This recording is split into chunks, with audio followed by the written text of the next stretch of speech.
namatay para sa kasalanan mo. At nabuhay siya pagkatapos ng 3 araw. Yan, palakpakan naman natin si Lord. Dahil si Jesus ay namatay sa kasalanan natin, dapat natin siyang tanggapin sa puso natin. Sabihin mo nga, sa puso ko. Pwede mo bang hawakan yung puso mo? Sige kapatid. Yan.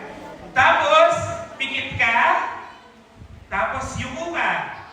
Yan. Sabihin mo, Panginoong Jesus, patawarin niyo po ako sa lahat ng kasalanan ko, sa isip, sa salita, at sa gawa. Kaya Panginoong Jesus, tinatanggap kita bilang aking Diyos at tagapagligtas. Maghari ka sa buhay ko simula ngayon at habang buhay. In Jesus' name, Amen! Ayan, palakpakan naman natin si Lord.